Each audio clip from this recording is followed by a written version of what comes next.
Assalamualaikum warahmatullahi wabarakatuh. Bagaimana kabarnya anak-anak?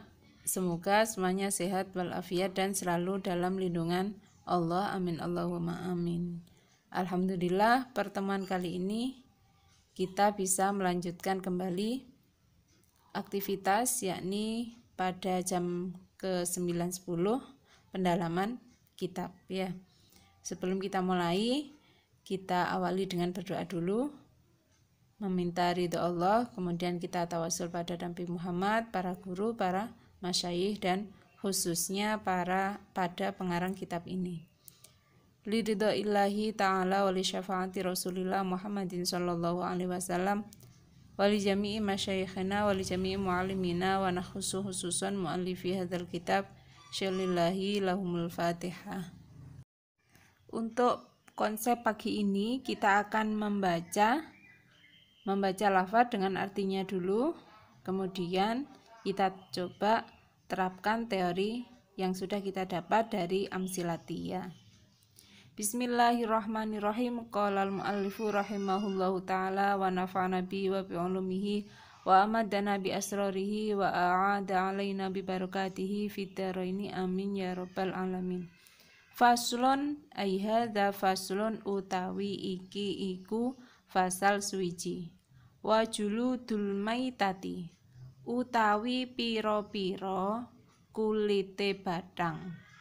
Tadhuru iku bisa suci apa juludul maitah bidibagi kelawan disama. Illa jildal kalbi kejaba kulit asu wal khinziri lan celeng, wa malan hayawan tawalada kang metu apa ma, maksudnya kang lahir apa ma. Ayo dari pertama, faslun ay hadza faslun. Kita ingat ay hadza berarti isim isyarah. Berarti ini contoh yang apa? Hadza faslun, isim isyarah hadza menunjukkan satu laki-laki ya. Musyar ilahnya di mana? Karena ada isim isyarah maka pasangannya musyar ilah. Ini termasuk musyar ilahnya yang tersimpan ya. Kemudian wajuludul maitati. Ada dua kata yang membentuk satu arti, maka termasuk susunan idhofah ya. Yang pertama disebut mudhof, yang kedua yaitu mudhof ilaih. Kalau mudhof maka syaratnya tanpa al, tanpa tanwin, tanpa nun. Kemudian kalau mudhof ilaih wajib dibaca jer. Tanda jernya kasroh. Ayo kita coba baca dasarnya idhofah. Nunan talil i'raba au tanwina mimma tudhifu hadhif katurisina wa thaniya jrur wanwi min au fi idza lam yasluhilla dzaka wal mahudha. Nun lan tanwin kang tadi mudhaf dibuang, mudhaf ilaih jar lan al mudhaf dibuang. Idhofah kudu nyimpen makna suwiji sangka min utawa lilan makna nefi. Lah kemudian al-maitati itu tadi dibaca jer ya, karena menjadi mudhof ilaih. Jernya tandanya kasroh. Kalau jer kasroh maka teorinya kita baca bersama nadamnya. Farfa bi dhammin wansiban fathan wajur kasron kadzikrullahi abdahu yasur wajizim bi taskinin wa ghairu ma dzukir yanubu nahwu ja'ahu bani namir rafa dhammah nasafat hajazam sukun jar kasroh dzikira ing Allah kang tekun rafa dhammah nasafat hajazam sukun jar kasroh dzikira ing Allah kang tekun. Selanjutnya kita geser pada lafadz setelahnya. Tadhuru bidibaghi ya. Ada huruf jar bi dan kemudian ad-dibaghi. Berarti bi ini huruf jar yang mempengaruhi kata setelahnya yaitu ad-dibaghi disebut majrur. Ghi tanda jarnya berarti kasroh, dasarnya seperti tadi. Farfa bidomin ila akhirih. Kemudian huruf jar bi ini hukumnya mabni. Dasarnya wa kullu harfin mustahiqun lil bina wal aslu fil mabni ayyusakana. Kabeh huruf iku hukume mabni, sukun dadi tondo asline mabni. Kemudian huruf jar, jumlahnya ada berapa? 20 ya. Berarti dasarnya haka hurufal jari wa yamin ila hatta khala hasya'ada fi'an ala muzmunduru balamu kai wawun wata wal kafu wal ba wala ala wa mata. Huruf jar iku rupane min lan ila hatta khala hasya'ada fi'an ala muzmunduru balam lan kai wawu lan ta uga kaf lan ba lan lan mata. Selanjutnya lafadz illa jildal kalbi. Nah, kembali lagi, dua kata membentuk satu arti maka termasuk idhofah ya. Berarti jilda mudhof, al kalbi mudhof ilaih. Kemudian wal khinziri, lan kulit celeng atau wal khinziri lan celeng ya. Maksudnya yaitu illa jildal khinzir ya. Kalau wal khinziri lan, artinya wawunya lan, termasuk huruf jar apa tidak? Ya, jadi huruf jar yang wa itu artinya adalah untuk sumpah ya. Maka kalau artinya lan berarti bukan huruf jar ya. Kenapa khinziri bukan huruf jar tetapi roknya dibaca kasrah? Lah, itu nanti ada pembahasan setelahnya ya. Jadi ini termasuk athof pada lafadz sebelumnya yaitu kalbi. Ayo, masih ingat enggak huruf jar dengan artinya ya? Kita baca bersama ya. Min sangking ila marang hatta sehingga khala hasya'ada kabeh makna liya fi ing dalem an sangking ala ing atas mundu awet belajar sing keras ruba akeh lila maknane krana utawa marang lan keduwe kai supaya wa tabi maknane demi kanggo sumpah sebab kelawan ugobi kamaknane kaya la'alla menawa mata kapan belajar dadi mulya kamaknane kaya la'alla menawa mata kapan belajar dadi mulya. Kemudian lafadz wa ma'lan ya, lan walaupun wau tetapi karena artinya bukan untuk sumpah maka juga bukan termasuk huruf jar. Selanjutnya minhuma, kita artikan dulu. Minhuma sangking kalbu wal khinzir.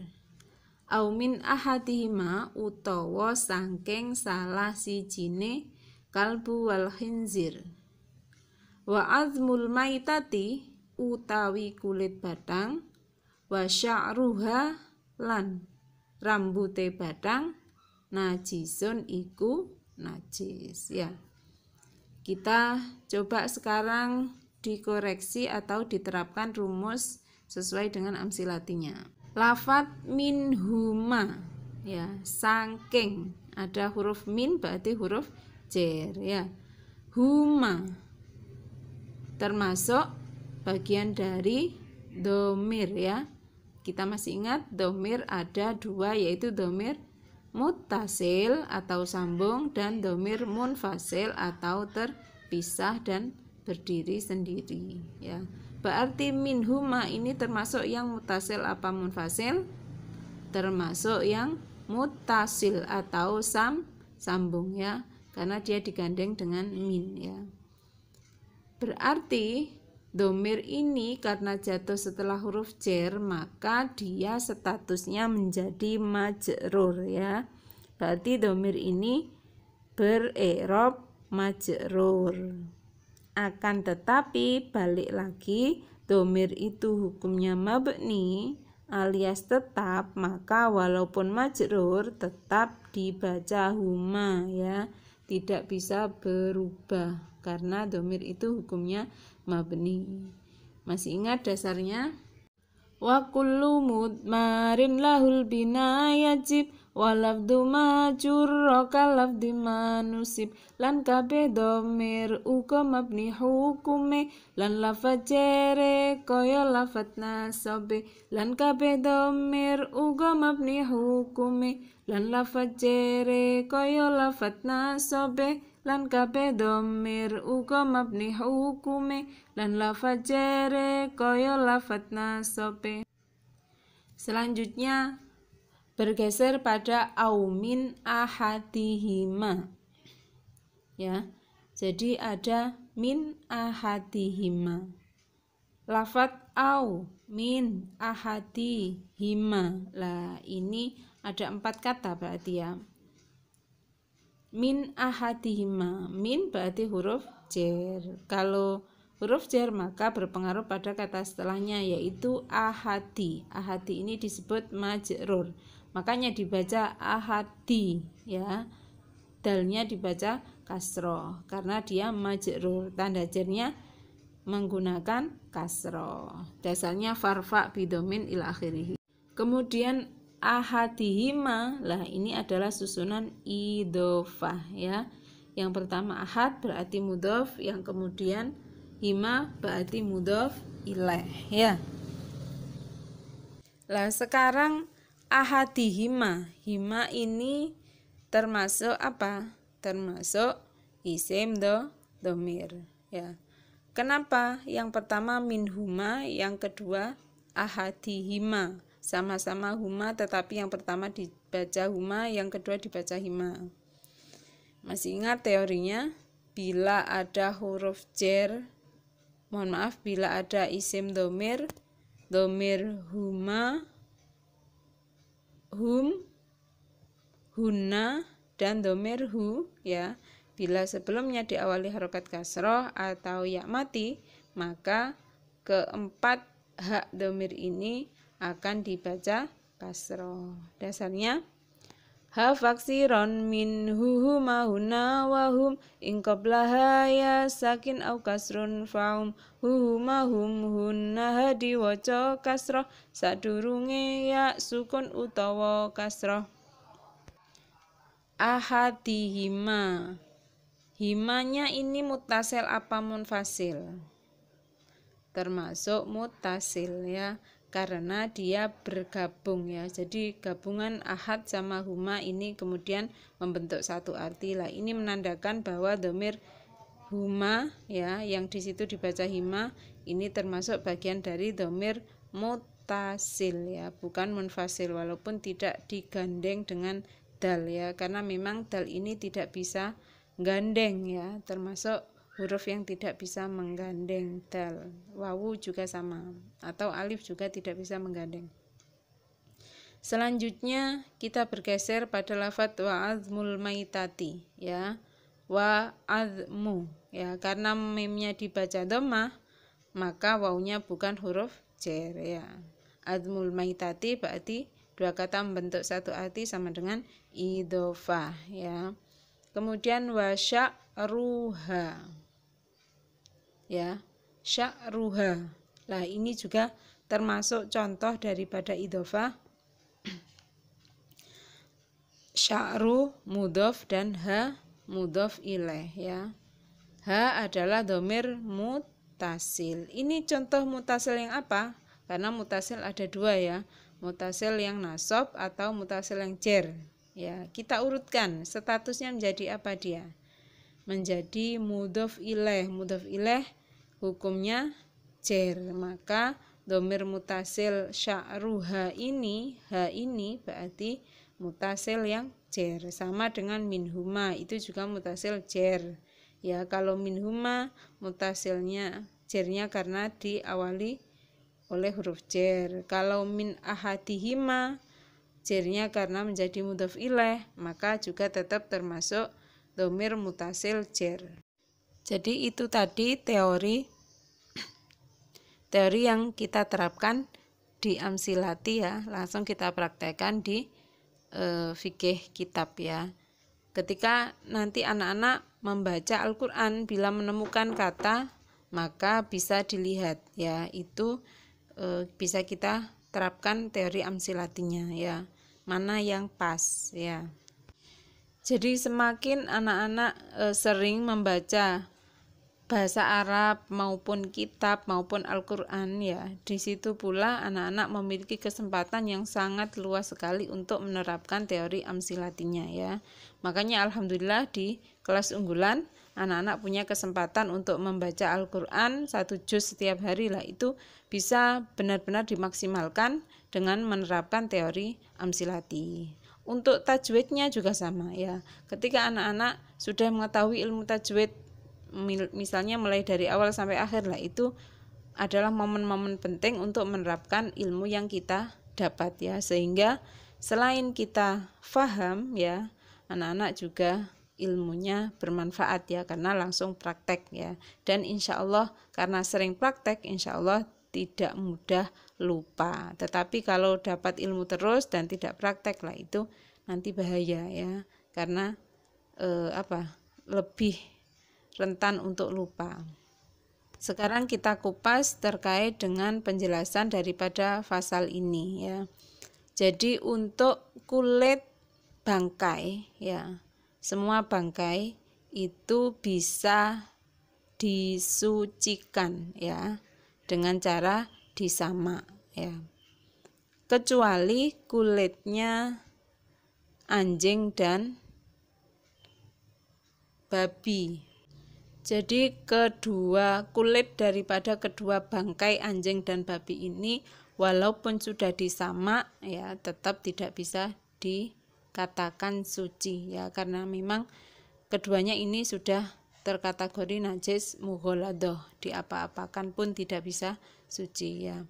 Kalau misalnya anak-anak punya hewan kambing atau sapi ya, naudzubillah ini contoh ya, ternyata mati, misalnya itu kita mau manfaatkan, bagaimana, daripada dibuang semuanya ya, biar ada manfaatnya, misal kemudian kulitnya ini diambil ya, dan yang lainnya ini dikubur. Kulitnya ini bisa disucikan ya, nanti dengan cara disamak ya. Untuk proses samak ya, ini tidak sembarangan ya. Jadi caranya terlebih dahulu bangkai yang sudah, hewan sudah mati ini kemudian diambil kulitnya ya, kemudian kulitnya ini dipisahkan dari daging yang masih nempel ya. Jadi dagingnya ini dibuang bersih semuanya ya, sampai tidak ada daging ya, hanya kulit saja. Kemudian darahnya juga dibersihkan, lalu ketika sudah bersih semua dicuci dengan sesuatu yang ada rasa kelat ya. Kelat itu sama dengan sepet ya kalau bahasa Jawanya. Nah, ini bisa menggunakan kotoran burung dara juga diperbolehkan ya. Yang penting ada rasa kelatnya juga ya. Nah, ini proses sama. Alhamdulillah, untuk pertemuan kali ini cukup dulu. Insya Allah kita sambung pertemuan yang akan datang. Semoga umur kita masih panjang dan Allah berikan kesehatan bagi kita semuanya. Saya mohon maaf ya bila ada salah dan khilafnya, karena tentunya banyak sekali kekurangan dari saya. Ila liqa. Assalamualaikum warahmatullahi wabarakatuh. Salam semangka, semangat karena Allah.